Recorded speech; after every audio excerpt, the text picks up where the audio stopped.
함께 만드는 언론 미디어 협동조합. 여기는 국민TV. 함께 만드는 언론 미디어 협동조합. 여기는 국민TV.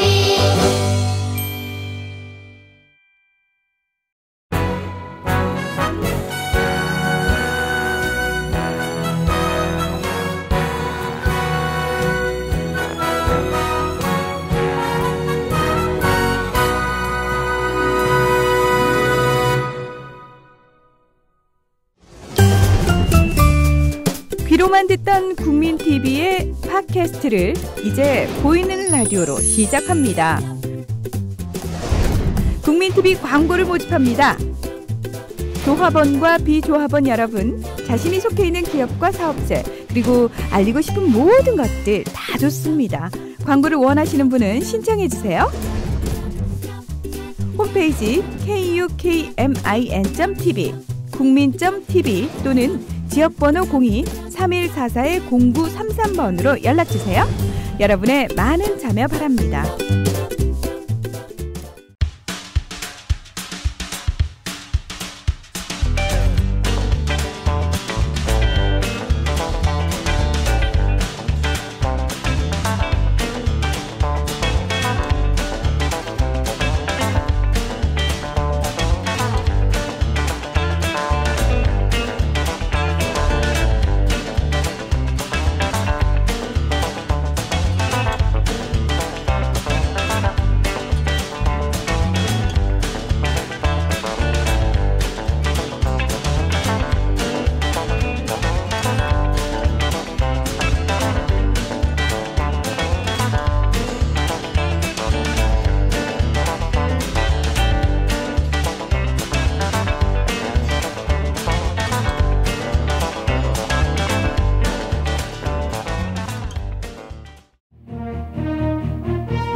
안녕하십니까. 김영태의 행복한 교육세상입니다.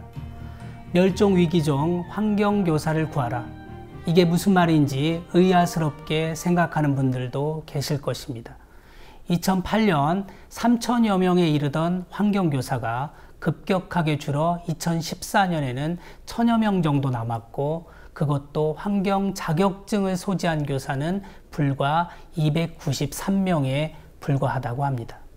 상치교사가 약 75%나 되는 셈이죠.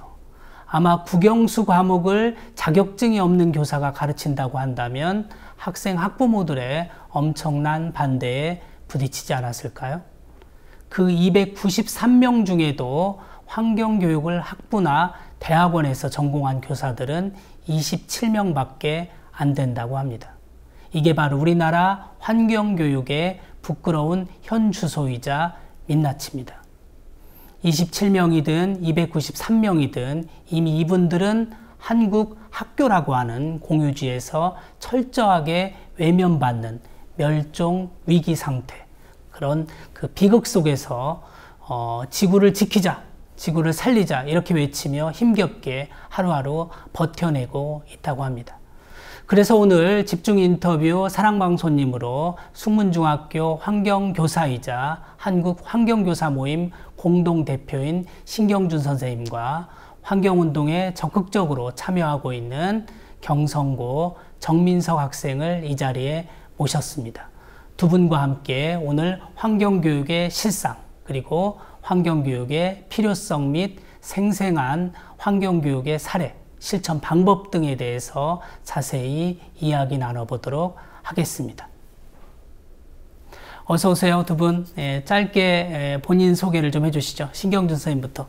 네, 안녕하세요. 저는 한국환경교사 모임에서 공동대표를 맡고 있는 신경준이라고 합니다. 네, 다음은 우리 정민석 군. 네, 안녕하세요. 저는 숙문중학교를 졸업한 경성고등학교 2학년 정민석이라고 합니다. 네, 2015년 개정교육과정에서 환경교육이 빠졌다면서 그 위기 공동선언을 발표하셨는데, 네. 우선 이 영상부터 보겠습니다.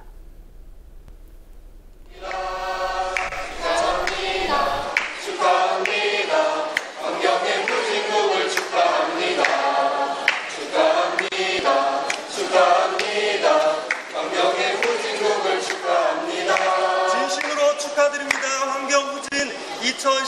개정교육과정 환경교육 삭제를 얘기하는 것이 아닙니다. 전 교과에서 환경교육 성취 기준이 빠졌습니다. 이런 교육과정이 어디 있습니까? 2015 개정교육과정에서는 생명, 생태, 환경교육조차 찾아볼 수가 없습니다. 마지막으로 요청드리면 퇴장하겠습니다. 2015 개정교육과정 충분히 개정, 재논의, 국민 공감대 얻을 시간 충분합니다. 졸속한 처리 반대합니다.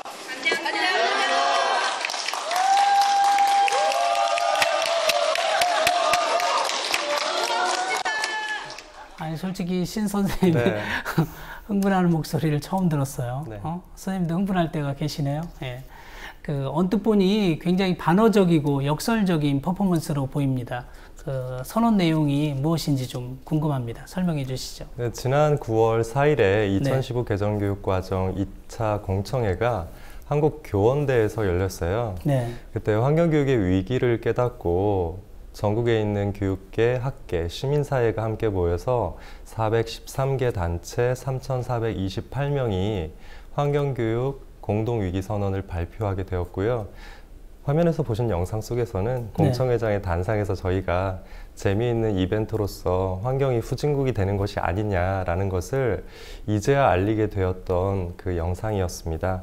그래서 사실은 지금 기후변화를 비롯한 환경 재난의 시대에 있어서 국가 교육과정의 총론 어디에도 생명이나 생태에 대한 배려한 부분을 찾아볼 수 없었다는 게 우리들의 굉장한 아쉬움이었었고요. 그러다 보니까 범교과에서도 학습 부담 감소를 이유로 10개로 줄이게 되면서 환경교육이 삭제된 상태이고요. 이 환경교육이 지속가능 발전 교육의 하위 영역으로 분류가 되어서 사실상 더 축소가 될 예정이죠. 그리고 또 하나 걱정되는 부분은 꼭 환경교과나 환경교육을 이야기하는 것이 아니라 도덕이나 사회, 과학이나 기술, 가정 이와 같은 과목에서도 성취 기준에서도 환경교육의 내용이 대폭 삭제되거나 축소된 부분이 가장 우려된 부분이었습니다. 그러니까요. 환경이 어느 때보다 중요하지 않습니까? 그렇죠? 그런데도 환경 과목을 배제했다. 좀 역행하는 걸로 보이는데 그래서 뭐 이제 학교 환경교사를 멸종 위기종 뭐 이렇게 부른다는데 그 이유는 무엇이고 어쩌다가 이 지경이 됐죠? 지금 현재의 교육과정이 환경 선진국이라고 보기는 매우 어렵습니다.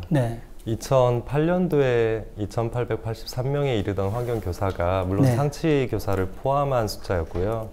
이 숫자가 이제 이명박 정권 그리고 최근에 박근혜 정권에 이르면서 2014년 기준으로는 1,109명이 있어요. 그 속에서도 서두에 말씀하셨지만 293명이 자격증을 가지고 있고 그 중에서도 환경을 학부나 대학원에서 전공한 친구들은 27명밖에 되지 않는 안타까운 현실에 있는 거죠. 그러니까 2000년대부터는 어쨌든 그 임용고사를 통해서 유지해 왔잖아요. 그죠? 그렇죠. 그러다가 이제 교육부 지금 입장이 달라진 거네요. 2000년부터 2008년까지는 중고등학교 임용고사를 통해서 70명이 선발이 된 상태였는데요. 2009년부터는 현재까지 전국에서 단 한 명도 선발하지 않고 있는 실정이고 심지어 이명박 정권에서는 환경과 녹색 성장이라고 하는 과목으로 바꾸는 비극이 발생을 했죠. 그래서 이제 환경교사들을 멸종 위기종이다. 우리가 보통 멸종 위기종 그러면 식물이나 동물을 보통 멸종 위기종 그러는데 지금 사람한테 특히 선생님한테 멸종 위기종 얼마나 그 절박했으면 벼랑 끝에 몰렸으면 이런 용어를 쓰겠는가. 왜냐하면 제가 교육의원 출신인데 저희 교육의원도 작년에 교육의원 지키자고 뭐 이 비슷한 그 운동을 했던 적이 있어요. 그래서 그러나 이게 이제 힘이 없어서 결국 육지에서는 없어졌고 제주도만 지금 교육위원 제도가 남아 있거든요. 똑같이 지금 우리가 지금 교육을 하는 마당에 교육 논리가 작동이 돼야 되는데 교육 논리가 아니라 지금 힘의 논리가 작동되는 것 같아서 굉장히 마음이 아픕니다. 그러면 우리 환경 일부에서는 이제 환경교사가 꼭 필요하냐, 다른 과목 선생님들도 환경교육 할 수 있지 않느냐 이런 주장들을 하거든요. 여기에 대해서 어떻게 좀 말씀하시겠어요? 지금도 열심히 환경교육을 하고 계신 분들은 정말 많아요. 그리고 학교에서뿐만이 아니라 사회에서도 환경교육을 하시는 분들도 굉장히 많고요. 그만큼 우리가 환경에 대한 관심도 높아진 시점입니다. 그 환경교육이라고 하면 우리가 버리지 마라, 깨끗이 해라, 아껴라 라는 내용의 1인 실천으로 접근을 하고 있는데요.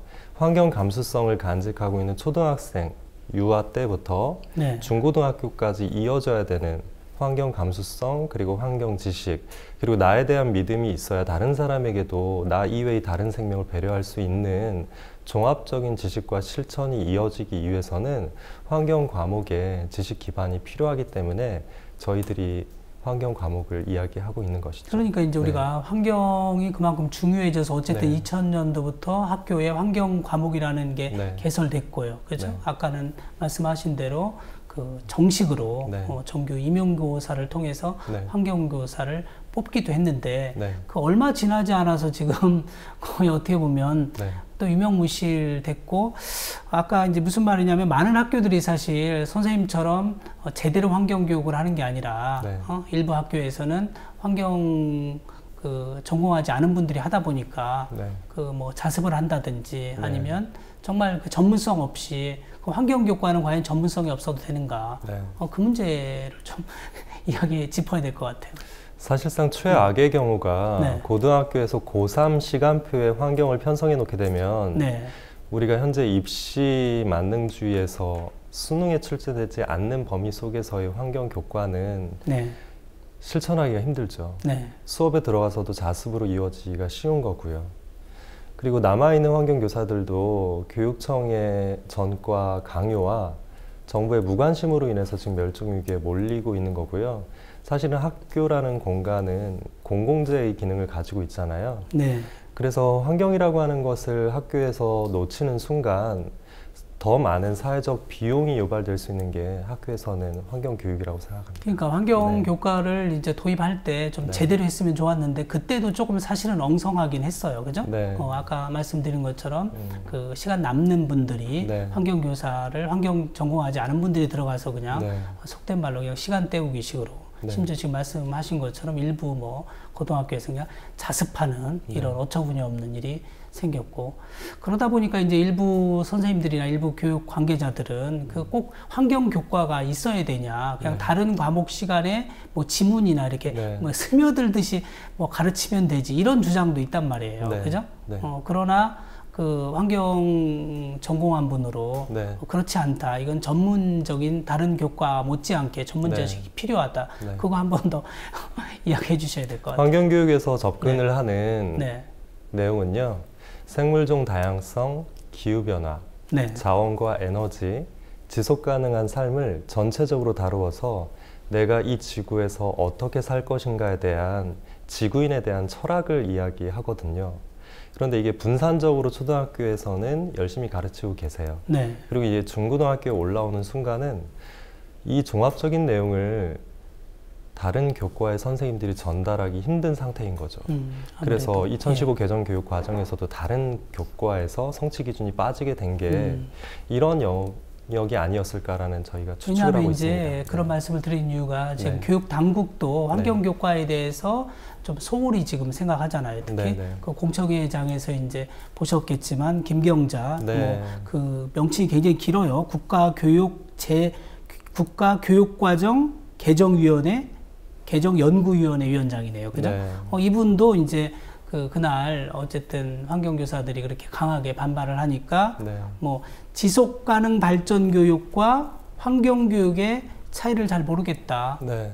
검토하겠다. 뭐 이런 네. 정도였다고요? 그렇죠. 그 말은 결국은 본인들이 지금까지 한 거를 하려고 하는 것이 졸속이었다. 뭐 이걸 지금 인정하는 거 아니겠어요? 연구가 정확하게 네. 이루어졌어야 하고요. 그러니까요. 그리고 환경교육을 담당하고 있는 교사 그리고 교수, 전문가들에게 한 번이라도 물어봤다라면 이런 상황에 놓이진 않았을 거라고 생각합니다. 그러니까요. 환경교과의 전문성을 네. 인정하지 않고, 더군다나 환경교육의 태보는 환경 위기를 더 가속화시킬 것이다. 이런 이제 전문가들의 지적이 많은데, 그렇죠?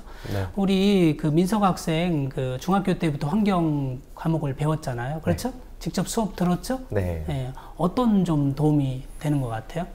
일단은 네. 옆에 계신 신경준 선생님이 네. 중학교 때 직접 가르쳐 주셨던 은사님이신데 네. 저에게 지구인이라는 깨달음을 가르쳐 주셨습니다. 아, 지구인. 네. 예. 그래서 환경 수업을 하면서 저의 삶이 엄청난 변화가 있었다고 해도 과언이 아닌데요. 네. 주요 과목의 경쟁을 떠나서 네. 친구들과 함께 머리를 맞대고 프로젝트를 준비하면서 네. 배우고 즐기니까 행복한 수업이었던 것 같습니다. 그리고 제가 어떤 의견을 제시했을 때 선생님은 뭐 해봐라, 열심히 해봐라 하면서 권유와 격려를 해주셔서 정말 행복한 수업이 되었던 것 같습니다. 그러니까 아무래도 환경 수업 시간에 네. 환경 보존의 중요성 이런 걸 또 네, 깨닫는 많이 계기도 깨닫고 됐을 저도 것 많이 같고 바뀌고. 또 환경 어떤 실천 운동, 뭐 환경 보호 방법 이런 것도 또 좀 많이 네. 알게 됐을 것 같아요, 그죠? 네, 맞아요. 그리고 우리 신경주 선생님 그 환경 단체들의 요구 사항을 한번 제가 봤어요. 네. 그랬더니 뭐 요구 사항이 5가지 정도 되던데, 네.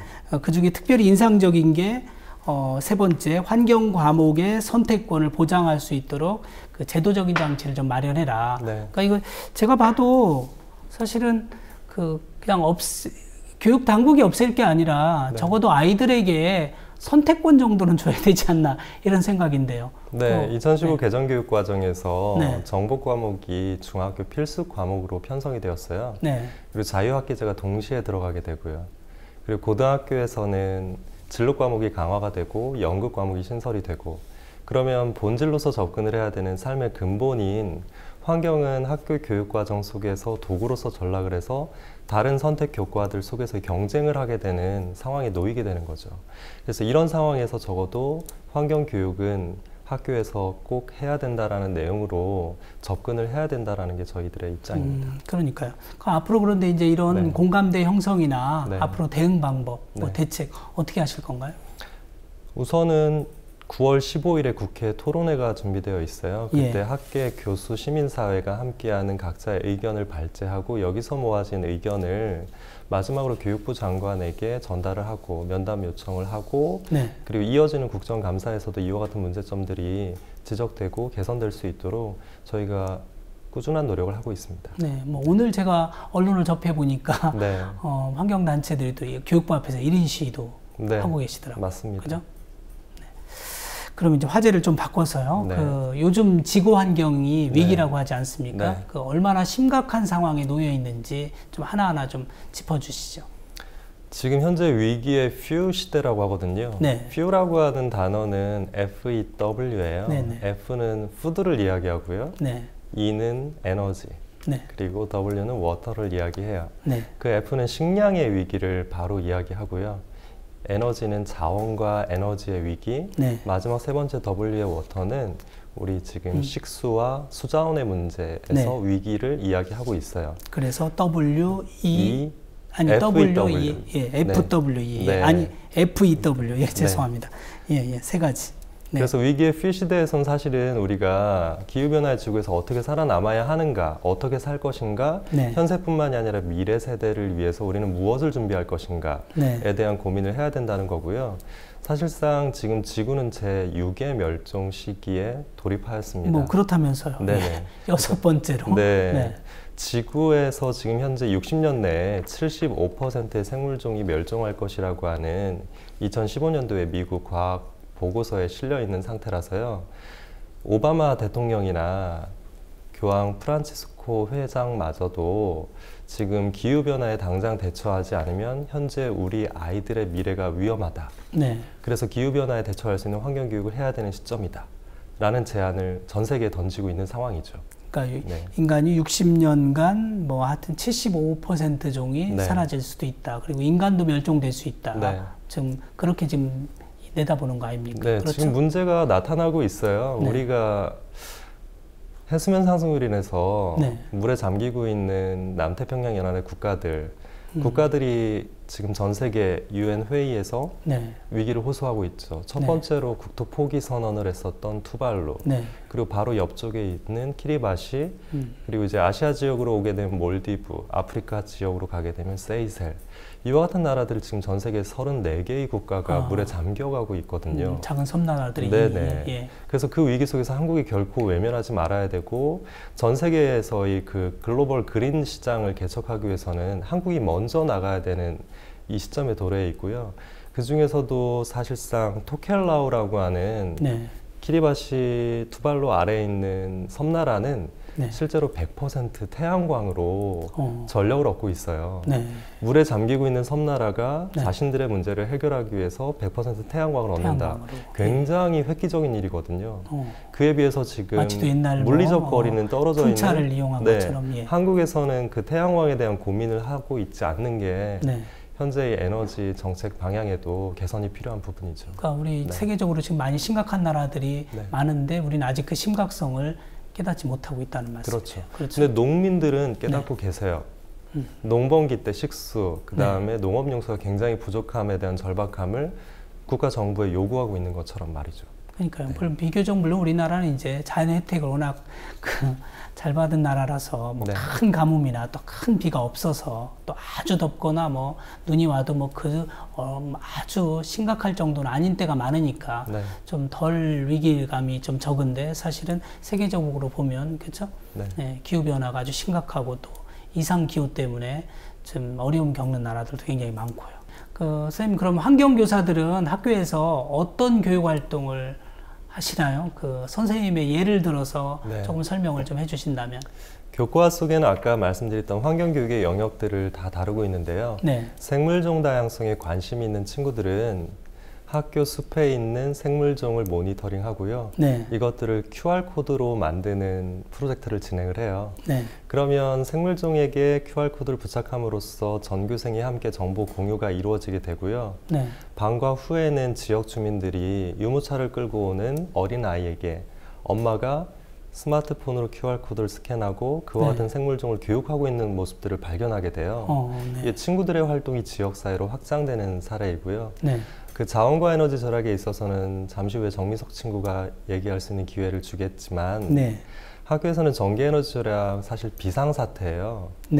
여름철은 덥고 겨울철은 춥고 더군다나 방과 후 학교 시간은 늘어나고 주말 과정은 지역사회에 대여하고 있는 상황에서는 절대적으로 학교 전기에너지 사용량이 급증할 수밖에 없어요. 그렇죠. 또 이제 정보화 때문에 이제 컴퓨터도 많이 쓰고 그렇죠. 그러다 보니까. 그래서 그 전기에너지를 남자 중학교이지만 굉장히 많은 양을 절약하기 위해서 친구들이 노력하는 전교생의 에너지 절약 프로젝트가 있고요. 그리고 기후변화에 있어서는 사실상 지구 반대편의 청소년이 겪고 있는 문제를 친구들이 후원하기 위한 프로젝트들을 진행하고요. 지속가능한 삶에 있어서는 내가 이 지역사회에서 어떻게 지역 주민들과 함께 할 것인가. 마포구 염리동에 학교가 있지만 이 지역 분들에게 환경 문제를 이야기해 주는 거죠. 집에 가서 부모님에게 전달이 되는 거고 지역사회에서 만나는 친지 가족분들에게 이야기가 되면서 올해 마포구 염리동 같은 경우에는 2015 서울시 에너지 자립마을로도 선정될 수 있을 만큼 학교와 그리고 그 속에서 에너지 씨앗을 간직한 학생들 그리고 이 아이들이 중심이 된 에너지 자립마을, 마을로 확장하게 된 것이죠. 아니 선생님이 지금 숙문 중에서 환경교사가 한 명이잖아요. 그렇죠? 근데 선생님이 뭐 몸이 10개도 아니고 거의 일당백의 역할을 그러니까 수업하실라 또 수업 밖의 활동 더군다나 지금 학교 밖 활동까지 아주 왕성하게 하고 계신데 제가 선생님이 활동하는 걸 유심히 늘 지켜보고 있지만 거의 뭐 환경 지킴이, 환경 파수꾼을 넘어서 또 환경 전도사 우리 민석 군 뭐라고 뭐 별명이 뭐예요? 선생님 설명 별명이? 뭐 그냥 뭐라고 그러지? 아니 별명이 없어요? 우리 신경주 선생님 별명이? 아니 제가 볼 때는 거의 뭐 이제 그냥 그 환경 전도사 뭐 환경 운동가를 넘어서 거의 뭐 환경 수호천사 이렇게 붙여도 지나침이 없을 정도로 하여튼 대단한 활약을 솔직히 하고 계십니다. 그러면 여기서 지구촌 전등끄기 영상을 잠깐 보도록 하겠습니다. 7,000 cities taking turns to switch off their lights. Hong Kong, Sydney, Beijing, Taipei, Jakarta, Hanoi, everywhere.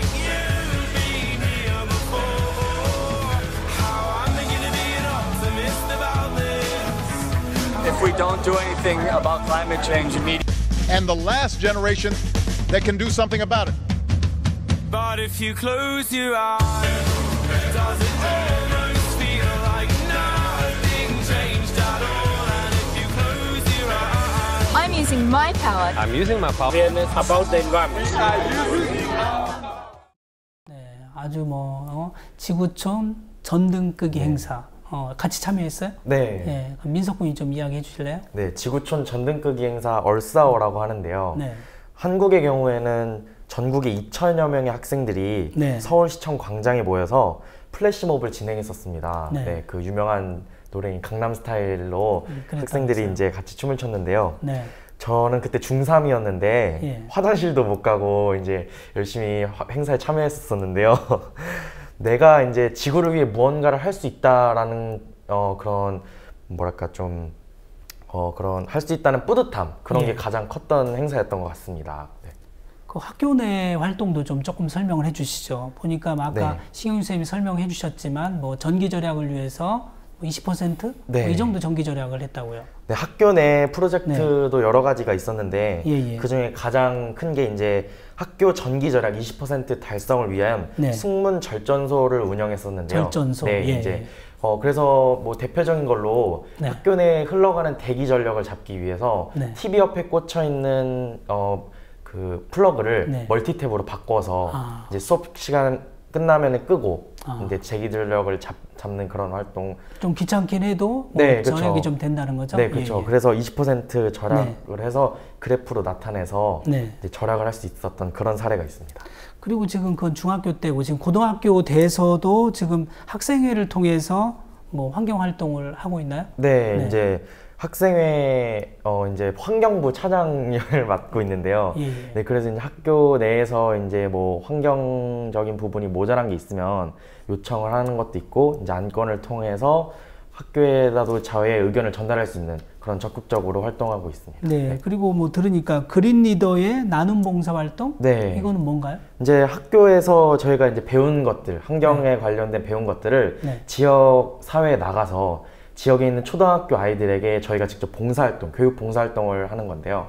만들기 체험도 하고 어떤 것을 절약하면 우리가 네. 좀 더 아름다운 지구를 만들 수 있는지 같은 거를 이렇게 직접 열심히 공부해서 지금 경성고에는 환경교과는 없잖아요. 네, 없습니다. 없는데 지금 중학교 때 배웠던 환경교과의 영향으로 네, 그렇죠. 중학교 때도 하고 배웠는데, 예. 고등학교에 넘어와서도 계속 이어지는 계속 그 연장선에서 네, 계속 활동을 하고 있다. 네, 예. 들으니까 네. 노래도 직접 만들었다고요. 예? 네, 부끄럽습니다만 예, 이제 중학교 때 네. 이제 환경 노래 만들기라는 수업이 있었었는데요. 예, 그때 예. 이제 Save the Energy라는 그 노래를 한지윤 작곡가님과 함께 공동으로 작업을 했었습니다. 예. 그래서 전교생들이 함께 부르는 캠페인 곡이 됐었고요. 네. 그래서 지금은 서울시 곳곳, 전국 곳곳에서 가끔씩 환경 공연이 있으면 등장하는 노래입니다. 네. 그래서 지금은 이제 고등학교 올라왔으니까 후배들에게 이제 다 알려주고 전교생이 다 같이 부를 수 있는 노래가 됐고. 그리고 최근에 전등끄기 행사에서는 강동구 중학생들이 네, 예. 직접 노래와 춤을 춰서 같이 춤추면서 네, 예. 그래서 이제 제가 직접 만든 노래가 이제 널리 알려지고 같이 해주니까 엄청 뿌듯한 활동이었습니다. 그것도 또 뿌듯하겠네요. 네. 그러면 여기서 잠깐 관련 뮤직비디오 영상을 좀 보겠습니다.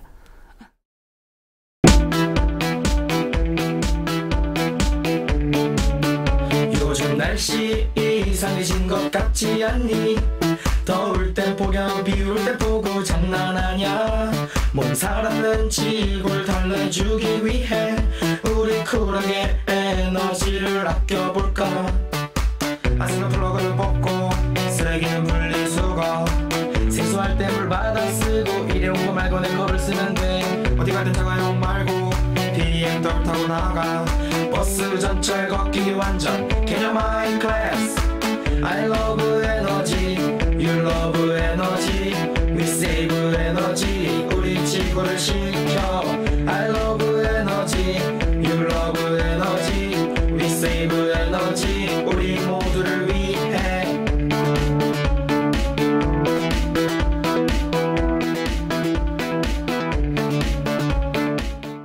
아주 뭐 깜찍하고 흥겹고 이거 누가 시키면 하겠어요? 이거 지금 저희가 지금 제주도라면서요. 네, 제주도에서 누가 시킨 것도 아닌데 네, 직접 좋아서 이제 율동을 만들어 가지고 직접 췄던. 나 오히려 뭐 남들이 뭐 보는 시선 아랑곳 없이 아주 재밌게. 네, 야, 친구들과 함께 하면은 훨씬 그러니까요. 더 적극적으로 할 수 있던 것 야, 같습니다. 아주 건전하면서도 정말 친환경적인 활동인 것 같아요. 하여튼 신경주 선생님 어떻게 이렇게 참 훌륭한 제자들을 뒀습니다. 이 친구들의 본성 속에 네네. 자연을 지키고자 하는 네. 욕구가 있어요. 그런 계기와 동기부여를 해줄 수 있는 게 환경교사고요. 환경교육은 학교에서 멈추는 것이 아니라요. 내가 알고 있는 환경 지식을 나 이외의 다른 사람에게 전달할 수 있는 게 환경교육이에요. 혼자 하는 실천은 외롭지만 함께하는 실천은 훨씬 기분 좋고 뿌듯하고 지구를 위해서 보람찬 활동이거든요. 그러니까 아이들한테 네. 약간 자극만 줬을 뿐인데 동기부여만 했을 뿐인데 네. 아이들이 저렇게 자발적으로 그죠? 네. 열심히 그것도 재미있게 하니까 그런 점에서 보람을 많이 느끼시겠어요. 네. 힘들어도 그렇죠? 네. 예. 또 뭐 선생님이 지금 한국 환경교사 모임이요? 네. 예. 공동대표 맡고 계시기도 한데 그 멸종 위기의 환경교사 모임. 아무래도 다른 네. 선생님들하고 활동이 좀 다를 것 같아요. 네. 어떤가요? 저희가 2004년도에 네. 환경교사들이 모이기 시작을 했고요. 네.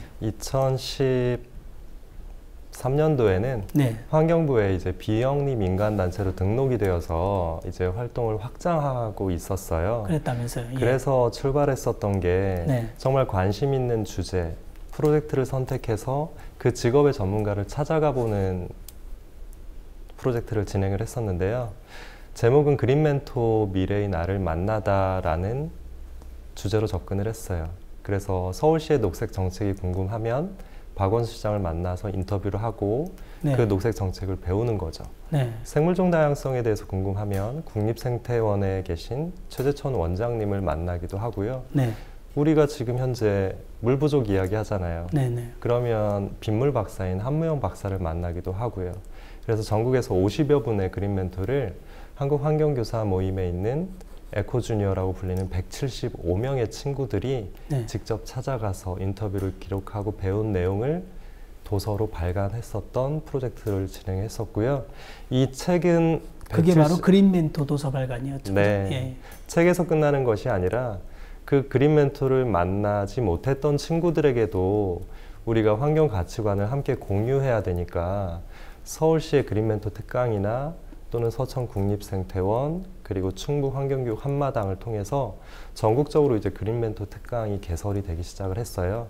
그와 같은 작업에서 멈추는 것이 아니라 이 에코주니어라고 하는 친구들과 함께 캠프도 함께 진행을 하는 사업을 환경교사 모임에서 하고 있고요. 그러니까요. 뭐 선생님이 하시는 사실 활동이나 행사에 저도 몇 번 참여를 했었어요. 네. 그죠? 네. 근데 참 그때마다 야, 참 참신하다. 그리고 네. 대단하다. 그거를 그러면 교사 모임에서 이렇게 네. 토론하거나 뭐 협의하다가 네. 그 아이디어를 어떻게 창안하나요? 환경교사 모임은 사실상 네. 27명이라 굉장히 똘똘 뭉칠 수밖에 없는 외로운 정들이에요. 작지만 네. 그만큼 그러다 어떻게 보니까 절박하면서 나오는 건가요? 네. 매일매일 실시간 자신들의 활동을 네. 전체 대화방에서 공유가 이루어지고요. 아. 그리고 홈페이지를 통해서 서로의 활동을 공유하게 되면서 네. 우리가 이러이러한 학교의 사례들을 네. 전체 전국에서 함께 진행을 하게 되면 우리가 학교에서 만나는 아이들 이외에도 다른 친구들과도 함께 할 수 있겠다라는 사회적 확장을 하고 있는 것이죠. 그래서 아니 그러니까요. 하여튼 그 몇 명 안 되는 선생님들이 저는 처음에 하도 워낙 큰 행사를 많이 하시니까 대단한 단체인 줄 알았어요. 또 엄청난 사람들이 결합해서 하는 행사인가 보다 이렇게 생각했는데 사실 아까 멸종 위기종에 가까운 환경교사 선생님 많지도 않은 분들이 정말 그 작지만 아주 큰 사람인 것 같아요. 예? 전국에 계신 27명의 한국환경교사 모임 운영자 그분들이 다 이제 일당백 역할을 하시니까 정말 그렇죠? 소중한 분들이고요.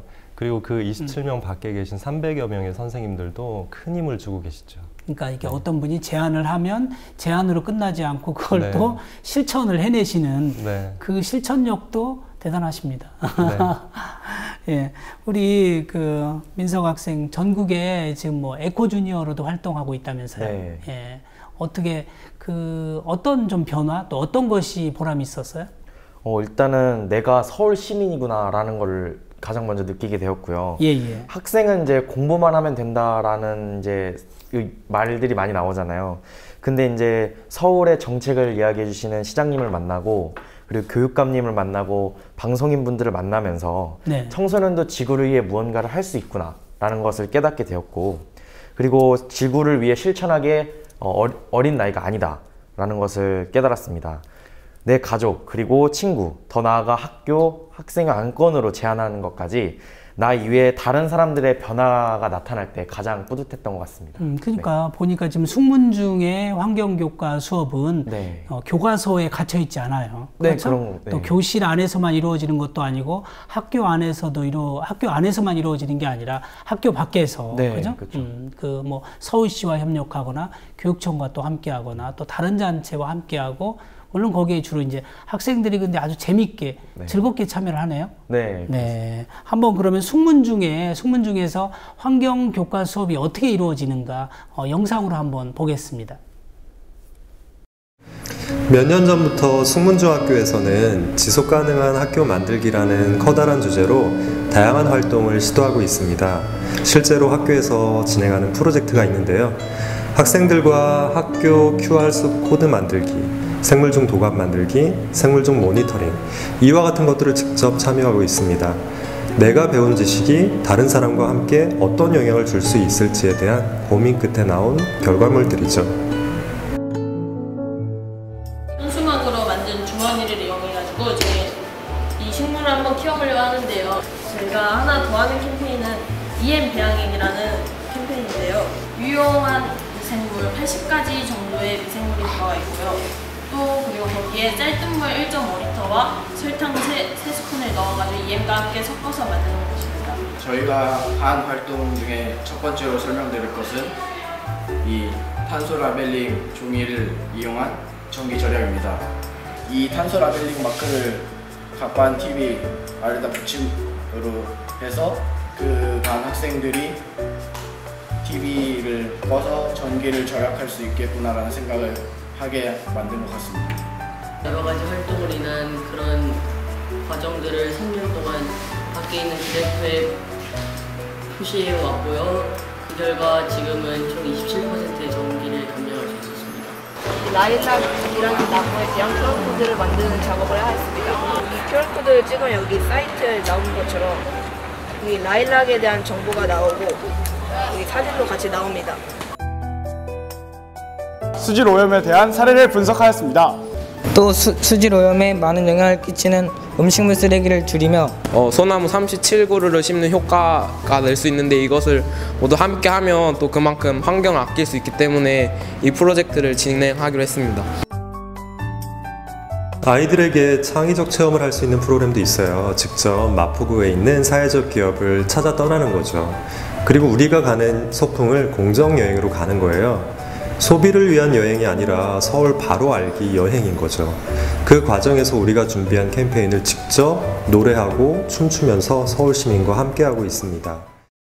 하여튼 대단합니다. 나는 QR숲 만들기도요, 인상적으로 봤고요. 또 EM 배양의 그 부분도 그렇고, 특히 그 에너지 절약 학생들의 발표 그 부분도 이렇게 하나하나 실천하고 있구나. 또 아이들이 자발적으로 다른 학교에서는 억지로 강제로 시키면 막 하기 싫어하고 그러는데, 이번에는 그러면 환경을 위한 실천 방법을 시청자들에게 좀 제안해 준다면 어떤 방법이 있을 수 있는지 우리 민석 군이 먼저 한번 설명해 주시죠. 이제 제가 직접 만든 Save the Energy라는 노래에도 환경에 관한 실천 방법이 많이 제시되어 있는데요. 그 중에서 가장 이제 저도 인상 깊고 친구들도 좋다고 한 게 혹시 BMW 아시나요? BMW.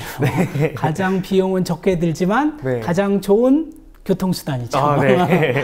그 유명한 외제차가 아닌 네. 버스, 메트로, 워크의 앞에 자를 따서 네, BMW라고 하는데요. 네. 대중교통을 이용하고 거기다가 자전거까지 해서 이용하는 겁니다. 그래서 지구에 영향을 미치는 탄소 배출을 줄이기 위해서 또 과대포장이나 비닐봉투에 담는 것을 기분 좋게 사용하는 거, 네. 손이나 가방에 들고 가는 것도 누구나 할 수 있는 실천 방안이니까 꼭 네. 해보셨으면 좋겠습니다. 아니 근데 네. 이런 것 지금 이제 강조하거나 실천하고 있는 것들이 좀 번거로운 거예요. 그죠? 아, 네, 조금 그렇죠. 불편한 조금. 거잖아요. 네. 편리성과는 좀 반대되는데 그 아이들 입장에서 학생 입장에서는 아 이거 좀 불편한데 이거 네. 번거로운데 싫어 이런 생각 안 드나요? 처음에 이제 했을 때는 네. 뭐하러 귀찮게 더 편한 방법이 있는데 이렇게 아끼면 할까? 얼마나 아낀다고. 네, 뭐 이런 생각을 했는데 네. 이게 좀 저희가 계속 하다 보니까 좀 습관으로 되더라고요. 아. 그래서 이제 자연스럽게 할 수 있게 됐고, 자연스럽게. 네, 그리고 조금만 불편하면은 줄여봤자 얼마나 줄이겠어라는 말을 하지만 그게 이제 뭐 수치로도 요즘 나오고 있고 네. 그런 거를 보면서 아 내가 조금이라도 도움을 주면 엄청난 큰 도움이 되는구나라는 걸 느끼면서 조금 불편하더라도 지구를 위해서 더 노력하는 지구를 거. 위해서 네. 내가 다소 불편하고 번거롭더라도 네. 그래도 지구를 위해서 노력하는, 하나하나 네. 환경을 위한 노력을 실천하고 있다. 네, 대견합니다. 우리 신경준 선생님도 또 좀 어떤 환경을 위한 실천 사례 좀 몇 가지 좀 얘기해 주시죠. 우리 인간은 지구에서 살아가는 생물종 중에 하나의 종이에요. 근데 네. 이 하나의 종이 지구 전체에 미치는 영향이 산업화 이후에 굉장한 이산화탄소 배출량으로 이어져서 기후변화 위기로 가고 있는 상태거든요. 그러니까요.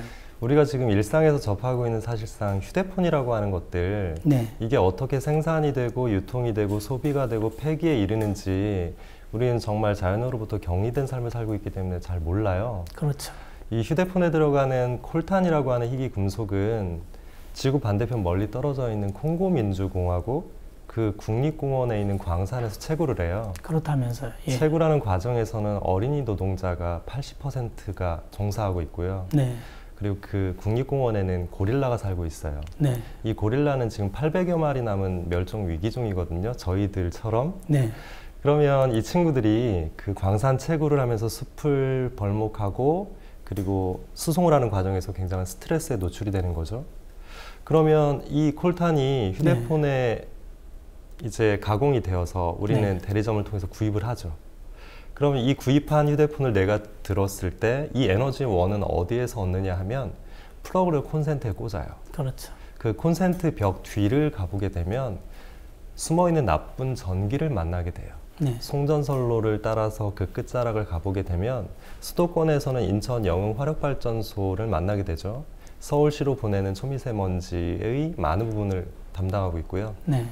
서울에서 대각선 반대편 부산 고리 원자력 핵발전소와도 연결이 되어 있는 게 우리가 현재 소비 단계까지는 이제 인식하고 계신 것 같아요. 네. 그러면 이와 같은 휴대폰들이 어떻게 폐기가 되는가까지는 아직은 잘 모르고 계세요. 그렇죠. 이제 아까 이 충전하기 위해서 전기가 필요하고 전기를 공급하기 위해서 뭐 화력발전소든 수력발전소든 말씀하신 대로 원자력발전소에 도움을 받는다는 건 알고 있지만 일반 시민들이 거기 아까 무슨 콜탄이요? 콜탄을 얻기 위해서 어린아이들이 그렇게 힘겨운 노동을 하고 더군다나 고릴라가 어려움에 처해 있다는 걸 아는 대한민국 국민이 몇 명이나 있겠어요. 거기까지는 모르죠, 사실.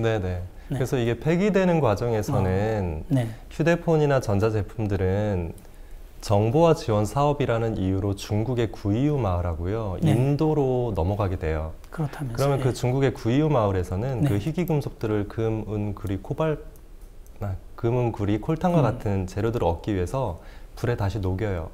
그래서 걔네들을 도시광산으로 이윤을 남기는 생활을 하고 있는 거죠. 그러니까 인체에 좀 안 좋은 중금속 같은 거죠. 그리고 거기서 이제 사용되지 않는 휴대폰 케이스나 다른 물질들은 그냥 토양에 매립이 되는 거죠. 그럼 비가 오게 되면 강 하천으로 흘러들어요. 그럼 그 마을 사람들은 그 물을 식수, 생활용수로 쓰게 되는 거죠. 그럼 그 마을에 살고 있는 주민들은 원인 모를 질병에 노출이 되는 거고요. 그래서 유엔에서는 이제 질병 역학 조사에 들어갔을 때 이 마을이 전 세계에서 보내온 전자제품 쓰레기에 뒤덮여 있다는 사실을 알게 되어서 전 세계에 충격을 던지고 있습니다. 그러니까요. 지금 휴대전화 하나를 설명을 해주셨는데 우리가 사실 우리나라 사람들이 아마 휴대전화를 제일 교체 시기가 빠를 거예요. 그죠? 심지어 뭐 6개월, 1년 안에 뭐 바꾸고 그러는데 이 휴대전화 함부로 바꾸면 안 되겠네요. 그 휴대전화를 말씀을 드렸지만 우리가 소비하고 있는 그 전자제품이 대부분이 사실상 물건들 뭐 라면도 마찬가지고요. 우리가 일상생활에서 소비재로 쓰이는 것들은 한국이라고 하는 곳에서 생산을 해서 한국에서만 유통된다라고 생각을 할 수도 있겠지만 전 세계의 많은 자원들이 결합되어 있고 이 자원들을 수송하는 과정이 발생을 하고 폐기도 그 지역에서 일어나지 않는 상황이거든요. 그래서 사실상 생산, 유통, 소비, 폐기에 이르는 전 과정을 이해하는 현명한 소비자가 필요한 거죠. 그러니까 아까 이제 그래도 전기 그나마 절약하기 위해서는 플러그 정도는 좀 뽑자. 대기 전력 아끼기 위해서. 그래서 에너지는 절약하는 게 첫 번째고요.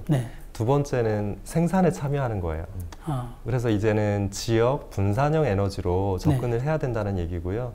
최근에 발간된 도서 에너지혁명 2030이라고 하는 책에서는 2030년이 되면 우리 석탄, 석유, 천연가스를 이용한 화력발전이나 또는 우라늄을 이용한 원자력 핵발전은 2030년도에는 이미 경제성에서 떨어진다. 비즈니스 모델에서 전 세계에서 외면을 받는다라고 얘기를 했어요. 석기 시대 때 돌이 없어져서 청동기 시대로 넘어온 건 아니거든요. 새로운 비즈니스 모델이 등장을 했기 때문에 새로운 자원으로 이동을 한 상태예요. 그래서 2030년이 되는 시점이면 전 세계에서 그야말로 우리가 지구의 떳떳한 태양, 바람을 이용한 재생에너지로 가겠다라는 게 미래 예측이죠. 독일에서는 실제로 올해 7월 기준으로 78%를 신재생에너지로 얻고 있고요. 노르웨이 같은 경우는 98% 얻고 있죠.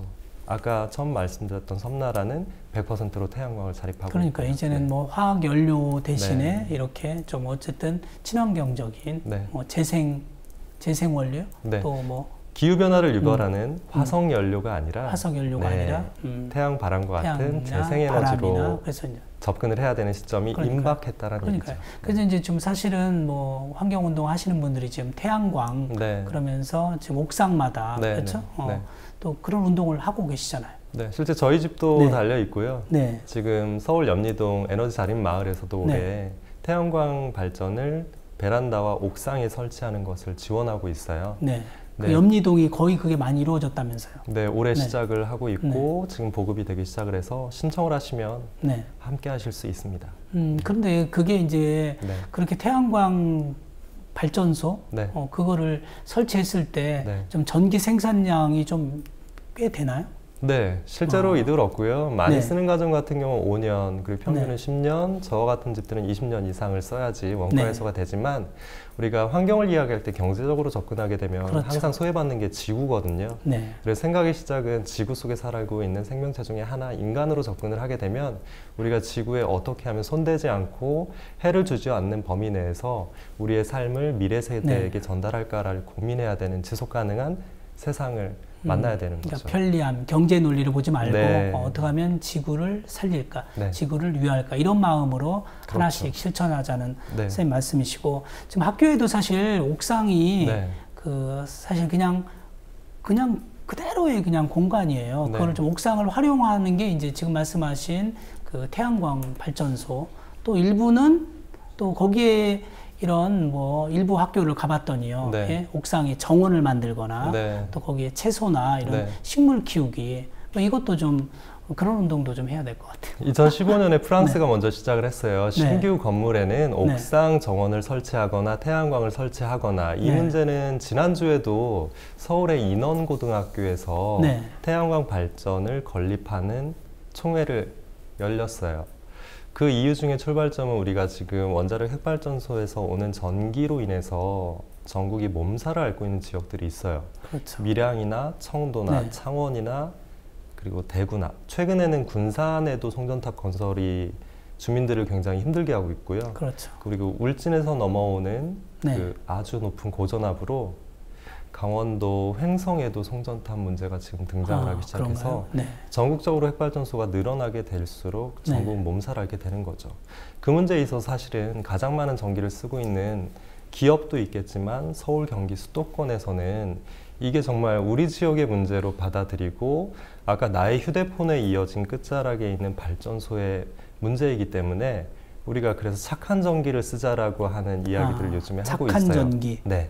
착한 전기를 쓰기 위해서는 햇빛 발전소가 많이 생겨야 될 것 같은데 그게 이제 학교 옥상뿐만 아니라 많은 서울 시내 같으면 이제 건물 옥상도 그래서 빌딩 옥상도 새로운 부지를 만드는 게 아니라 기존에 있는 건물 옥상을 활용하는 거죠. 예. 근데 아까 염리동 같은 경우는 주택에 기존 주택에도 베란다에도 가능하다는 거 아니에요? 그렇죠. 그죠? 그렇게 하나씩 실천하자. 네. 좋습니다. 그럼 이제 뭐 시간이 많이 우리가 지나서요. 마지막으로 그 시청자들에게 이제 강조하고 싶은 말씀이 있으면 우리 어떻게 그 민석 학생부터 하고 싶은 말이나 뭐 강조하고 싶은 말 있으면 한번 해주시겠어요? 짧지만 나뿐만 아니라 우리를 위해서 후세대를 위해서 지속 가능한 사회를 만들기 위해서 환경교육은 정말 중요하다고 저는 생각합니다. 그래서 오늘 이렇게 좋은 자리에 참여해주셔서 초대해 주셔서 정말 감사합니다. 하나만 더 묻는데요. 앞으로 장래 희망이 뭐예요? 저는 신경준 선생님 때문에 교사를 신경준 선생님 덕분에 덕분에 교사를 꿈꾸게 되었습니다. 네, 그래서 열심히 노력하겠습니다. 네, 훌륭한 선생님이 될 것 같습니다. 청출어람. 네, 우리 신경준 선생님도 마지막으로 한 말씀 해주시죠. 네, 지금 최근에 2주 전에 설악산의 케이블카 문제로 시끄러웠죠. 환경단체들은 아픔을 간직하고 있거든요.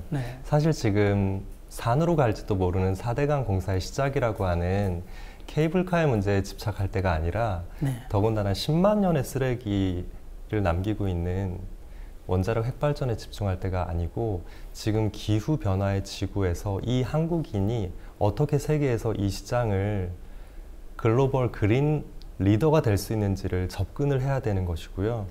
그리고 정작 중요한 것은 이게 교육적으로 접근이 돼야 되는데 2015 개정교육과정이 너무 졸속하게 처리가 되면서 생명, 생태, 환경이 외면받고 있는 이 현실은 전 세계의 흐름과도 역행하는 거죠. 네, 반대편으로 가고 있기 때문에 이 문제에 대해서는 사회적 공론화의 시간이 충분히 필요하다라는 말씀을 드리고 싶고요. 그 친환경 선진국과는 지금 너무 거리가 멀리 움직이고 있어요. 그리고 학교라는 곳에는 방아쇠를 적어도 더 이상 들이밀지 않았으면 좋겠고요. 아니 그러니까 어쨌든 지난 이명박 정부 때 녹색 성장 하면서 언뜻 보면 엄청 사실 환경 교육에 또 환경 쪽에 관심을 가져주는 듯 보였잖아요. 근데 지금 들여다보니까 사실 굉장히 역행이 했네요. 지구라는 역사 속에서 모두를 위한 환경교육을 해야 되는 시대가 왔다는 말씀을 전하고자 이 자리에 나오게 된 것이고요. 우리가 한국의 우리 아이들을 구할 수 있는 교육 정책 반드시 접근을 해야 된다라는 말씀으로 오늘 끝내고자 합니다.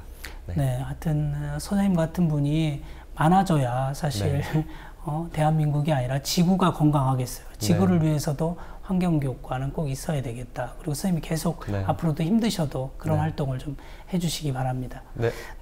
이야기 하다 보니까 오늘 주어진 시간이 벌써 다 됐습니다. 오늘 두 분 귀한 시간 내주셔서 고맙습니다. 신경준 선생님이 말씀하신 것처럼 시청자 여러분들도 방아쇠와 부메랑 효과에 대해서 들어보셨을 것입니다. 1907년 미국 카이바브 고원에서 사슴보호를 위해서 퓨마와 늑대 등 천적을 무분별하게 사냥을 하자 사슴의 숫자가 기하급수적으로 증가해서 초목은 사라지고 고원은 황폐화되었다고 합니다. 개념 없이 당긴 인간의 방아쇠는 이처럼 건강한 생태계를 처참하게 깨트리는 부메랑이 돼서 우리에게 돌아온 것이죠. 그러나 방아쇠와 부메랑 효과가 비단 이곳뿐이겠습니까? 점점 더 심해지는 생태위기, 기후위기, 자원위기의 현실에서 환경체험을 통한 생태 감수성을 회복하도록 하는 환경교육이 필요하지 않을까요? 환경교육은 생명 평화교육이기 때문입니다. 오바마 대통령이나 프란치스코 교황도 환경교육으로 기후변화의 지구에서 아이들을 구해야 하고 지금이 바로 그때라고 이야기하고 있습니다. 부디 교육부는 환경교육을 무조건 없애라 하기보다 충분한 시간을 갖고 국민의 공감대를 바탕으로 대한민국이 친환경 교육 선진국으로 자리매김할 수 있도록 최선의 노력을 해주기를 바랍니다. 네, 교육 때문에 고통스러운 대한민국을 교육 덕분에 행복한 대한민국으로 만들어 갑시다. 오늘 방송은 여기까지입니다. 시청해 주신 여러분 고맙습니다. 다음 시간에 뵙겠습니다.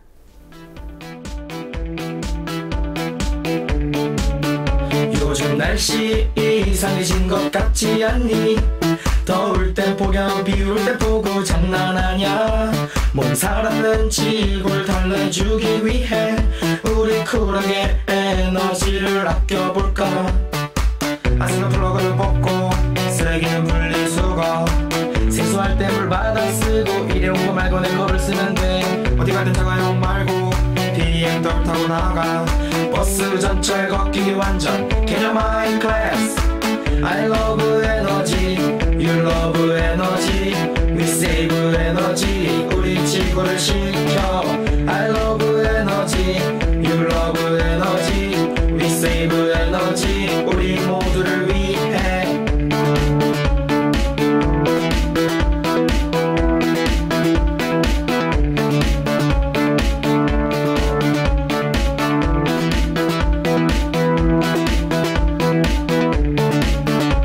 열받으면 화가 나기 마련이고 지구 화내면 우린 정말 큰일이야. 뜨거워진 지구를 지켜주기 위해 우리 쿨하게 에너지를 아껴볼까? 아스는 플러그는 뽑고 쓰레기는 분리수거 세수할 때 물 받아 쓰고 일회용 거 말고 내 거를 쓰면 돼. 어디 가든 자가용 말고 BM 덜 타고 나가. 버스 전철 걷기 완전 개념 하이 클래스. I love energy, you love energy, we save energy. 우리 지구를 지켜.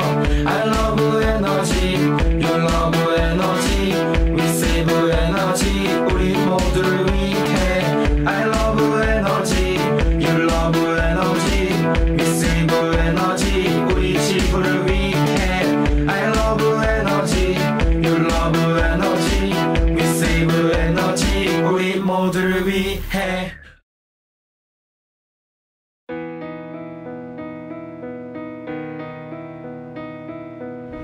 1960년 4월 19일 당시 언론은 빨갱이 데모라고 했습니다.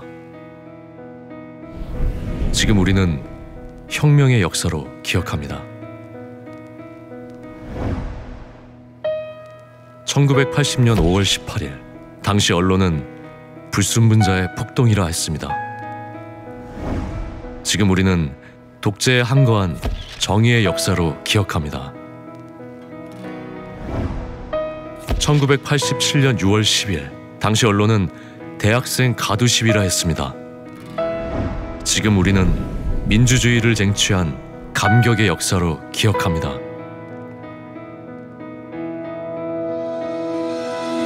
백 없고 돈 없는 노동자, 서민, 학생들이 스스로 타올라 역사를 만들었습니다.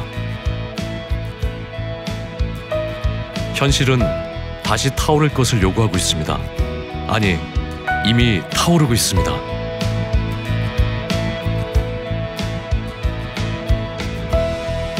빨갱이를 종북으로, 불순분자를 외부 세력으로, 언론은 말만 바꿨을 뿐 역사를 부정하고 있습니다. 2014년 4월 1일 국민TV가 개국한 이유입니다. 국민TV는 역사를 역사로 기록하겠습니다.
국민TV, 국민라디오 그리고 뉴스케이를 응원하시는 분들, 미디어협동조합 조합원 가입으로 힘을 실어주십시오.